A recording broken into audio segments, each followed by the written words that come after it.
There are two things that are often talked about in business. One is understanding your why, and the other is about being visible in your business. What I'm chatting about today with my guest, the lovely Anna Jones, is how they're both connected and why you need to first understand your why, your mission, your vision, and your values to then show up confidently and be visible. My guest this week is Anna Jones, visibility expert and founder of full service marketing agency. Anna, thank you so much for joining me today. Thank you for having me. Thank you for having me. And Anna, before we get into um, the main kind of topics of the podcast today, what's your background? How did you come to the agency that you lead now and that you founded? What do you do and what's your background? I'm Anna Jones and I now currently live in South Manchester, but I actually founded your agency in Chicago. So my background is actually retail. So I ran flagships for M&S and for Topshop was my last role in retail, which was amazing. But as a family, we decided we wanted to live abroad. And so we actually followed for a bit my husband's job, where actually I talk a lot about how that has shaped my business today, because the one thing that was so central to everything I did was building connections and understanding cultures, understanding people in order to be able to market things. So obviously I had the commercial and the marketing background because of what I'd done in retail, but then it was about how do you adapt that to various markets. And basically I went through a bit of a confidence crisis, if you like, because I'd left what I'd done. I wasn't finding the Mm. right thing. And I was kind of like, what am I going to do? What am I going to do? And so I started doing very small scale marketing, very local marketing to where I was living. And I did a digital mums course, which sort of helped me in specifically because obviously when I was at university and doing my studying, digital marketing didn't exist. That's how old I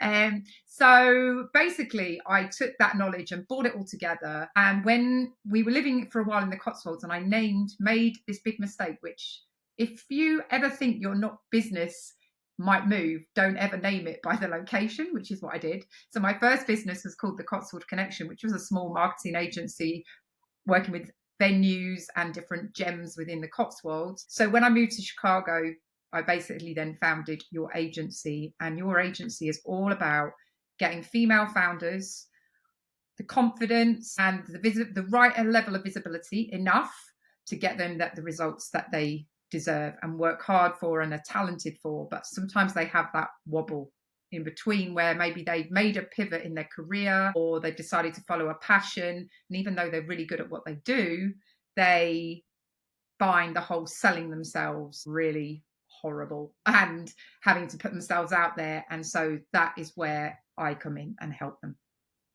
And I was looking at your website, and I know one of the things that you discuss on that is clients understanding their why. And I think it's a really vague, I know Simon Sinek goes into it a lot, but it can be quite difficult for people to verbalize it and to tangibly describe it. How do you help clients, or what would you say to people that are listening for them to come to that solution and to kind of help identify what their why is?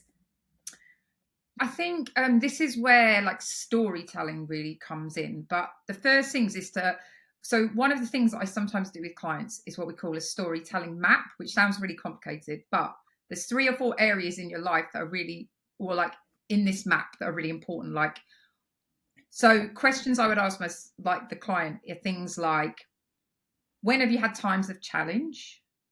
When have you had times of celebration? And what that's felt like in like moments in your life, pivotal moments. When have you had a crossroads? And who are maybe like key people that have influenced those various stages? Because slowly, when you start thinking about like what's inspired you, what challenges have stopped you doing what you wanted to do, these experiences start coming out and you start to be able to articulate more clearly like what your why is and why you're doing it. So like I think, and then you sort of dig into some of your passions, but what am I passionate about? And like if you take my personal example, let's just say, so I decided through choice of my family that I followed my husband's job, which meant I left a career which I really enjoyed. And I really thought that I was going to carry on doing it. I was going to be the next retail director or whatever I was going to be, but it was the right thing for us. But then what I found is I went through a period where it didn't work for a bit, and I had children, and suddenly that confidence had changed in me. I was always like very like I'm going to the next level and all this, and suddenly I was like, who am I? What am I trying to do? So by asking some of these questions, and like, what Mm. impact do I want to have? And I know some of these questions aren't straight away an easy answer. They take thought and questioning, but like, what impact do I want? What is really important in terms of values for me?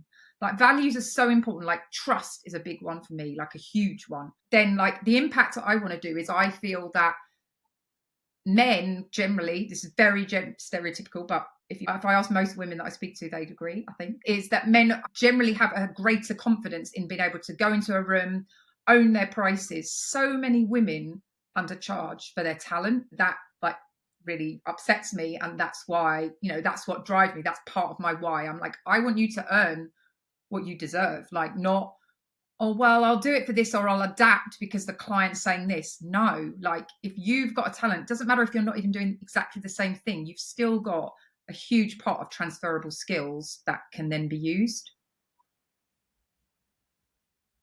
Your point there about what impact do I want to make Mm. is, I think, is a great one, because it's forward thinking. It's Hmm. you positioning yourself or your products in your customers' hands and Yeah. what that is going to do for them. Yep. So I really think that's a great one for people to help kind of understand and get them Yeah. to that why side of things. And I think it's a brand that I think does a really good job. And they're more, they are a movement, but I think it's a business. It's a movement anyway. It's called By Women Built. So they, if anyone wanted to be clearer on how to like articulate a mission and a vision and everything, they absolutely nail it. So they're talking about, if for anyone that doesn't know what they do, they are shining a light on amazing brands built by women. And they're taking some really big punchy stats. Like I just wrote down a few, but like we have 30% less female entrepreneurs in the UK versus the US, and of that, only all funding going to those businesses entrepreneurs, only 3% goes to females. So they're Mhm. basically then saying our mission is we're going to change that. Like and yes, they can all sell for themselves, but if we create this bigger platform, there's more volume, it's a louder noise that can't be ignored, and so we're going to change. So that's the difference. They're sort of saying their current purpose is their mission right now is to build this big platform to become a greater voice for this. For the vision is that that percentage of 3% funding is going to go up to a much significant, a bigger piece of the pie. I think that's a good one of how they've really clearly articulated what they're wanting to do. And there is a difference of the action orientated, which is what they're doing now, which is like more your mission Yeah. versus your vision. So like, yes, definitely you have to know both. I always start with my clients with a vision, because we're future proofing their brand. That's why they're working on their visibility. So they're looking to the future of the greater impact of what they can do, rather than right now, right here. And then sometimes I think you have to have the vision before you can have the mission. And then you start looking into how you work with visibility. What are Mhm. some of the tools that you suggest people can do, other than working with you, obviously, of course? Love to use like mind mapping. So I will ask them like we will just put literally take a blank piece of paper, or use Miro. I love Miro just for digital version, but yeah, paper, whatever you want, and put in there like, kind of your name, what you want. And then we start talking about who in a dream world would you want to work with? Who are the people you want to help?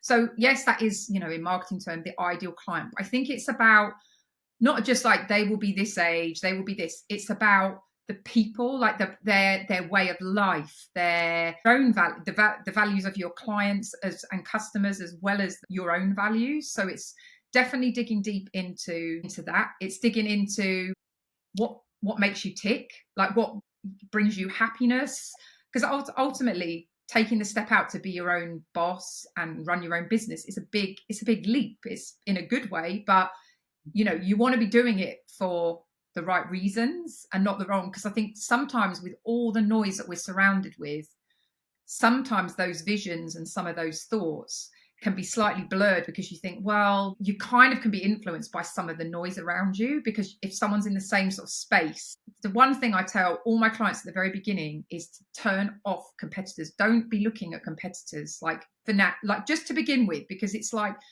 I think they can really distract you. They can cause procrastination. They can cause, like, well, yeah, distract, and also they can send you off your vision, because everyone's got their own vision of what they want to Yeah. do in their own way. So I think, yeah, so for vision, it's definitely ideal clients, like what your passions are, like what do you love doing, what makes you tick, like what impact you want to have, like on the world, like, it's definitely bigger picture. And just mapping out those values. Sometimes if you say to someone, what's your value? They're a bit like, oh, I don't know. But like when you start that conversation.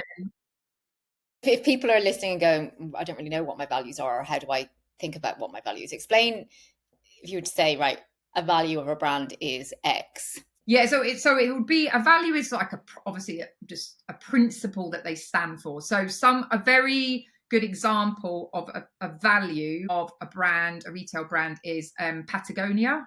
So Yeah. Patagonia's value is all about obviously saving the world and like our impact on the planet. So their value would be all around, their values would be leading to that. Like that is their value. Like that would be their number one thing. So I think asking yourself those sort of questions about like what principles, like what would I never not want Yeah. What to do you want to be known be for? What do you want to stand? associated with? Yeah, stand for. Yeah, and associated with. Yeah. Nike is a good one as well, I think, because I think Yeah. I know one of theirs they have, and usually if you go on, you can go on people's websites. Some people have it really clear of what their values are, but like one of theirs is inspiration, Hmm. and it's brought through in everything they do. You know, you can see it in their taglines, you can see it in their strap lines, in their Yeah. advertising. I think one of Virgin's might be fun and creativity, and again you can see Yeah. that through the brand in terms of what they do, that some of it's a bit tongue-in-cheek in the advertising, in their language of Yeah. how they talk, and it's like those values are then brought through in in the copy, in the tone of voice, and all that kind of thing again. And from a mission statement point of view and kind of crafting that, what Yes. is your advice with that? Okay, so I think the number one thing is it doesn't need to be like chapter and verse. It needs to be Yeah. short. And really, the three questions you're trying to answer is, what do I do? Who am I doing it for? Like, for whom am I doing it? And how am I doing it? Yeah. So, okay, obviously they are a world famous brand that a lot of us love, Apple. So, for example, I actually wrote down a few just to jog my memory. But like, so Apple are about to bring the best user experience to its customers through innovative, again, that's tapping in on their values, hardware, software, and services. So they're really like tapping into the fact that it's all about how we're going to make you feel, as well as like bring you the very best that nobody else can, in their opinion, no one else can beat. Like, I know there'll be a Yeah. debate about if you prefer Android or Apple, but so yeah, but then their vision, like, so this is like the difference of it. It's that is much more sort of practical. It's saying that they sell hardware, they sell software, and they have some Mm. great services. And okay, they have only said to its customers, so you could say that's a bit vague, but like you could niche that slightly, but that's fine. I mean, I'm not Yeah. criticizing Apple, obviously. Whereas their vision is to make the best products on earth and to leave the world better than we found it. So it's that whole solution driven. So that's taking people's problems that they're struggling with. So when the iPhone came out, they wanted to make it so that you had internet, probably was their first mission on a phone and things like that. I don't know. Like, I think And I think it's, it's great, and it leads their innovation, doesn't it, as well? Like they're a great example, I think, to use, because all of their product innovation leads back to that. So say as a business owner, you get those down, you fully understand your why, what impacts you, what impact you want to have on the world and your customer, and you've got your vision and your mission statement sorted. Then in terms of visibility and getting yourself and your brand out there, what are the must-haves? Well, actually, mhm, I don't think there's more than just the must-haves, but in terms of for your advice on how you work with clients Mhm. to improve their visibility, what do you suggest? Okay, so I think the first, like number one, the most important thing of all of this is to not have your eggs all in one basket. People tend to go to social media because it's first, because it's free. It obviously is a global audience, it can get out there, but you don't own the data. There is a risk with that. So I think the first thing is thinking about not all the ways in terms of overwhelming someone, but I think the number one thing is email marketing. So from the day you start collecting emails. Like I think email marketing in terms of visibility is vital. Obviously, social media is amazing. I've built my business on it. I'm a huge fan of it, but I just think you've got to be more open to the other things that are in that visibility pot.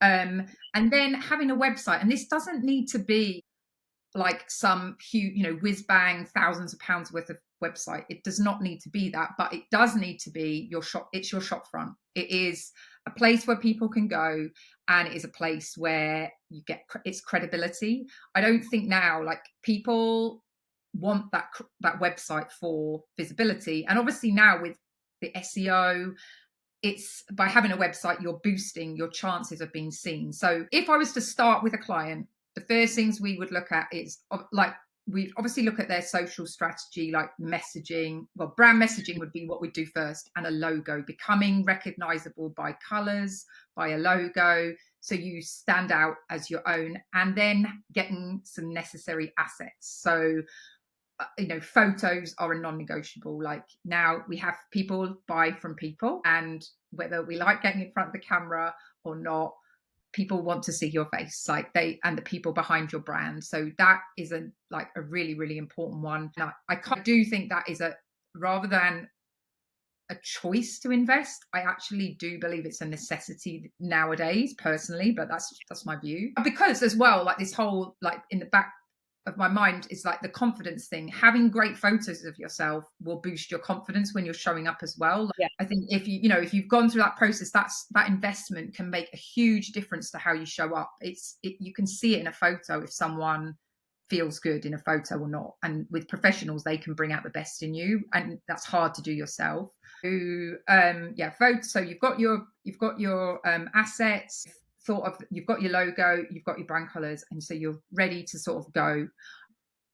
Social media for sure, but again, choosing like the right platform. You don't have to start on every platform. I always suggest do one platform well first. I mean, it is very dependent on the business, because some businesses, like, I have quite a split between potentially LinkedIn and Instagram, but to be fair, up until now, all my my leads have come predominantly from Instagram.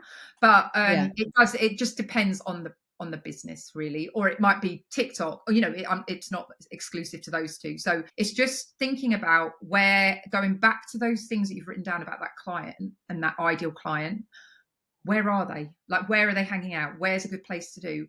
And then the other really important thing is, you've kind of worked on your assets. You're starting to feel more confident about who you're talking to, what you're doing, and everything. It's about actually going out in person.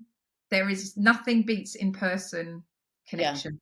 It's and I think, again, it can be daunting, but I always think everyone's been there and done that and had the daunting. And some days you're more confident than others, and that happens. But I do think in person can often convert quicker than sometimes like the posting, etc. Yeah, no, I do. I think, and the more that you can be, attend those kind of things. And if there's all different kinds of networks and Yeah, meetings and collaborations. Do you know what I mean? You can find that there'll be one that just isn't your thing and you're not going to enjoy it. Then don't go with the one that you know you're going to enjoy the yeah, most first. Do you know what I mean? yeah, And that's more likely where your ideal client's going to be, rather yeah, than going to something that's not. And also, you can leave. If you really feel exactly. uncomfortable or it's not right, you can just leave. You might think on paper this looks great, and you go. And I always say to my clients, I do think, unless it's absolutely awful, try it twice, because obviously different times different people come, so it can have like quite a different vibe one time to another time. So I always say, just try it twice, Yeah. and if it's definitely not for you, then fine, you've tried it. move on type thing. But I just think some of these Yeah. in-person things are really important. And it is so true. I remember actually I was talking to it was a podcast guest. They were just like, if they wish they had attended more in-person things, because they would have been able to get further in their brand quicker than they had done, because it was Yeah, when they started going and doing more in-person events and networking that yeah. their traction started a little bit more as well, you know. Yeah, and I think as well, where you're talking retail as well, the fact that if you go to, even if it's not per se a networking event, it's you go to some in-person events. So if you don't have bricks and mortar and you're going to do like a pop-up somewhere, you're then speaking directly to the customer. You hear the words that they're saying. I think it's so important to have that interaction, because I think the best, you can write down all your ideas about your ideal client and what they look like and all of that type of thing. And yes, but the more you talk to them, so whether that's in your DMs, whether that's using polls in stories, whether that's going to events and like asking directly people that have, used you, or, gaining testimonials is another one of the most powerful tools for visibility, because we all know that before we buy anything, everyone checks reviews nowadays. Like, it's just Yeah. how people operate. It's very rare if someone is offering almost the same thing and one person's got 4 stars and one's got 5, the likelihood is you're going to go with the 5. Not always, but like generally, and you're going to have a scan through. So again, like when I've come to clients and they've started working with me, and quite often people have been in business. I mean, I work with like startups all the way through, but they might have got to a certain level in their business, which is quite often the case, where they've done all their marketing, they've done everything themselves, they've built their business on word of mouth, and then they need like the next layer to take their bit like of visibility, where they think, some of these different avenues, and sometimes they don't have testimonials. And so one of my big things of pieces of advice is, if someone starts working with me and they don't have, I don't know, 4 or 5 testimonials, I was like, right, you need to reach out to customers that you've had and get testimonials. But obviously, if you can, then build in a system, like if you're doing, whether you're doing a service business and you've offered a service, always have the email follow up where you ask for a review. Straight to your Google is best, because that's going to boost your SEO. Obviously, it depends on retail. You might want like Trustpilot or something like that. But like particularly for like a lot of my clients, maybe service businesses. So Google reviews, send them an email, ask them to review, and you've then got amazing. It's in their words, so that's going to be, the likelihood is, if it's in their words, it's going to resonate with another ideal client as well. So that's where it boosts the visibility as well. It's hard. And I mean, the other thing that is really powerful, obviously, which we haven't talked about, is the power of video. Generally, marketing nowadays is really important. So there are some amazing tools where it depends how comfortable the client feels, but where you can actually leave a video review, and they're really good. But obviously, not everyone is. A lot of my clients would not be comfortable to do that, so that's fine. Be great. And so when they've got those kind of basics of visibility down, Yep. what's your next step for them that you suggest?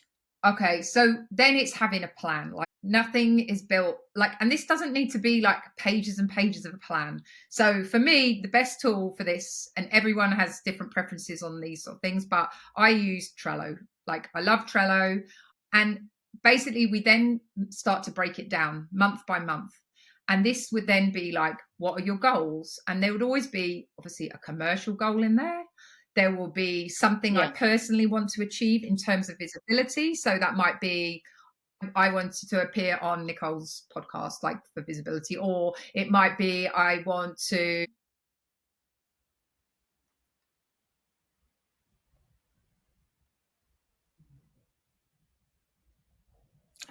Fuck.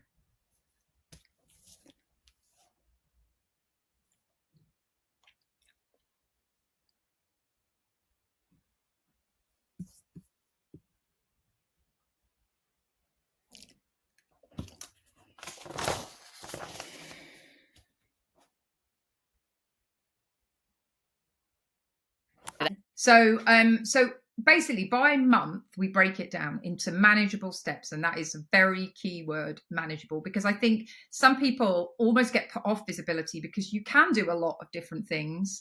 And therefore, they're like, oh, I just don't even know where to start. So this is all about taking out the overwhelm, but also having things where you can see you're achieving things. So ticking things off. So in this plan, you'll have your goals, you'll have content ideas, like things, key messages. So going back to some of the values you talked about and key messages. So we'll have content ideas. We'll then have another biggie, which is normally we try and incorporate some sort of collaboration every month.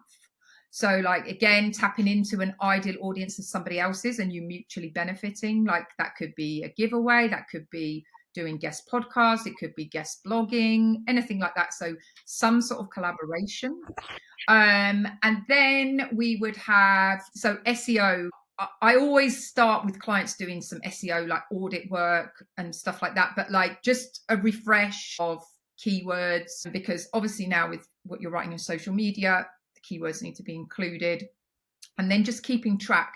And then as part of that, once you've got started that plan and you've kind of got what you're going to deliver in terms of content, email themes, I would have an email tab, so it'd be email themes when they're going out. Just make it really, start, if you need to only start with once a month doing an email, that's still visibility that you maybe weren't doing before. So it's just making it manageable. Again, like you'll read everywhere, consistency, you've got to show up all the time. Well, consistency looks different for everybody. I mean, I personally think like less than 3 times a week of showing up on a social media channel like is tricky to like get real traction, but that could be stories because that's got a different algorithm.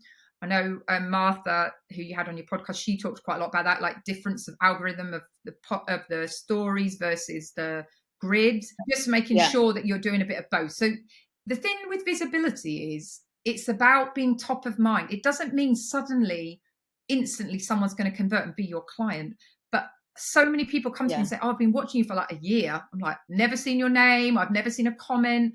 But those people are like, it's if you suddenly just fall off their radar because you're not got that visibility, you're missing an opportunity. So it's just being at the top of their mind for when that problem arises. You've spoken consistently about the things that you know are like pain points or whatever you want to call them, things, challenges that they're facing that you can solve. And then when suddenly they're like, actually, I can't do this by myself anymore, they're like, it's Anna I need, like, or whoever I need, it's Nicole I need.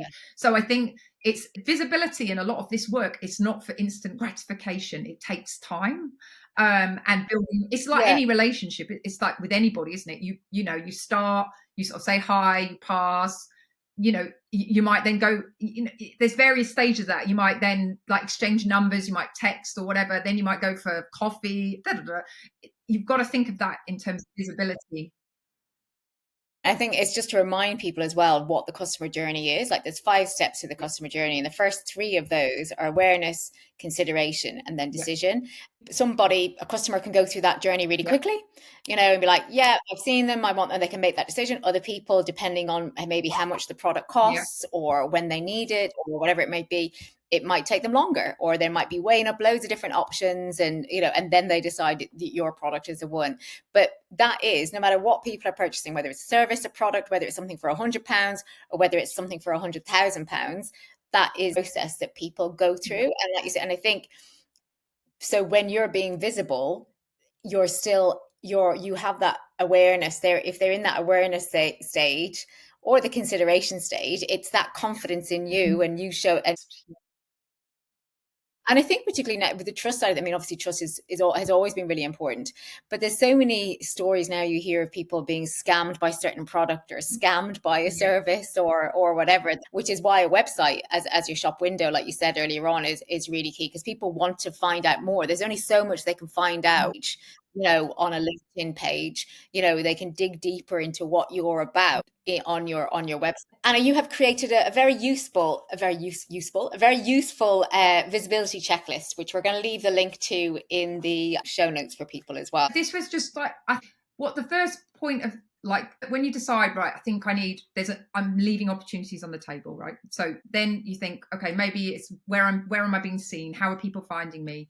This checklist is a kind of ultimate guide to see, first of all, where you are right now. So like, be really honest, ticking things off. Am I really doing that? Do I really do this? Tick, tick, tick. Like, so there's a checklist to begin with, but based then on those answers, are kind of the three top things that I would do within those sort of categories to have difference. So then, it covers lots of the things we've talked about today, things that a lot of them don't cost anything. They're checks that you can do for free. So like looking on Google Console for SEO, or photos, as I say, I've talked about those, but there's lots of tips within there that I hope could make quite a big difference without having too much time investment, because I know how precious our time is, but also, it doesn't necessarily mean a huge cost. And then if you're stuck, let me know, or if you've got feedback on it at all. It's relatively new. So I love hearing how people have used it, and what kind of, hopefully there's been a light bulb moment when you've gone through it thinking, actually, yeah, I haven't done that, or, oh, I used to do that and I've forgotten. And actually, it kind of jogs your memory of things that have worked in the past that have kind of, things slip off our pads that, when we're busy. So yeah. And especially I think going into a new, it's like just a good refresh, reframe, setting your goals for next year. It's a good starting point for sure. 100%. And Anna, where can people find you and how can they work with you? Yep. So most active and always on Instagram at Your Agency, and the agency spelled with a J, Anna Jones, AJENCY. Or my website is youragency.com. And in terms of ways of working with me, there's various ways, but kicking off in January, we're talking about January goals and goals for next year. I do my signature sort of group program is a 14-day challenge starting next year. So I've been doing that for the last year and a bit, and we've had over 60 plus people go through it, and they have all gone from kind of often being invisible to visible, have been some of their words, and sort of lacking in confidence. So this is about giving you content ideas and prompts, and you also get access. I have a brilliant circle of experts that I work with a lot, and there are 5 masterclasses in that you can then watch at your leisure. So that kicks off on the 20th of January. And then other than that, if you've got particular problem, the Power Hour is an intensive 1 hour brainstorm on something visibility or that you are stuck with. Or if you're thinking, oh, I really need a plan, then my Eyes on You is a strategy day where we sit down and we map out what that plan is going to look like and get you the results that you deserve. So yeah. Fantastic. Thank you so much, Anna, for being the guest this evening. Pleasure.